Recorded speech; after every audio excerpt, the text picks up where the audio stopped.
Originally published in the year 1993 by the French filmmaker Emmanuel Carrère and only now having its publication in Portuguese language by the publisher RF in 2016. The biography, I Am Alive and You Are Dead, is the second book on the life of the writer of North American fiction science Philip K. Dick to be published in Brazil. In the book, the biographer describes Philip as a paranoid man who, in the midst of all the confusion that was his mind, tried to maintain a normal life but without a satisfactory result. And within this chaos without cure, Philip became a renowned writer with books that addressed man in the midst of an alternate reality or in the dystopian world, merging Buddhism, philosophy and other doctrines in his work. Emmanuel's book differs in his approach from the earlier biography entitled The Life of Philip K. Dick, written by Anthony P. Published in Brazil by Editora Man in the year 2015, Emmanuel recreates Philip's life with a romanticized language, almost fictional, focusing on the combination of the main facts of the writer's life closely with his fictional universes contained in his books, making I Am Alive a work almost unheard of. But that does not detract from Man's book, which takes a more analytical and informative approach, containing an extensive and meticulous search of the books of Philip K. Dick, also known as PKD, that were adapted for the cinema. Although they have different treatments between them, both publications complement each other. In an interview for the Brazilian press, Emmanuel claims to be a great admirer of PKD's work. And one of the reasons for such an elegant biography of the author of Blade Runner was a brief personal and religious crisis for which the filmmaker, biographer of the late 1980s. During the development of the biography on Philip, Emmanuel realized that all of PKD's books would be some sort of autobiography masquerading as fiction science, due to the numerous similarities of Philip's life with his characters. And according to the author, Philip told his life by books. He spoke to the reader about them, all in an implicit way.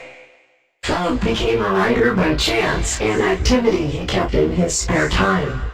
The writing job was forced as a supplement to the family income, for Philip had no money to support his wife and newborn daughter.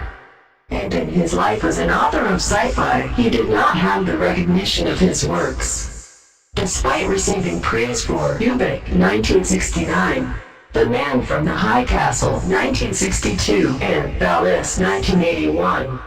With the book The Man from Castello Alto, he won the Hugo Prize for science fiction, but his previous works, manuscripts, were rejected, claiming that nobody would be interested in that type of material, even with the obvious mental problems, which began to emerge as a teenager, suffering from schizophrenia and bipolarity. Philip even released the film adaptation rights of Android's Dream of Electric Sheep, 1968.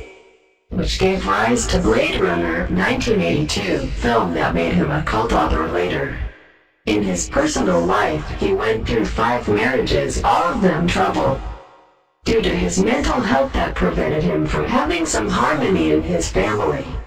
Of these marriages, Philip was the father of 3 children. In addition to his disturbances, Philip was a user of countless psychoactive drugs, many of them trying to control the mess that was his mind, but no positive effects.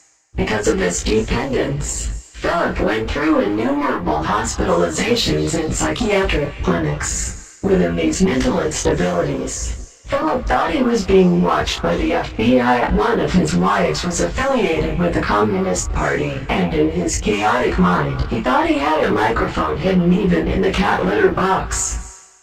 He was also a practitioner of IG who always consulted him to write, thus generating doubts, instigation, and thought that would be used in his books. And in that same period, he went through a broad esoteric phase, which made him believe in the existence of a secret hidden behind the visible plane, among other different kinds of delirium.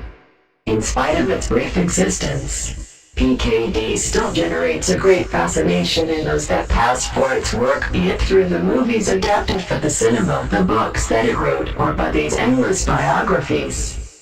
but always bring a freshness to that restless mind, confused and creative, which was the mind of Philip K. Dick. In time, good reading.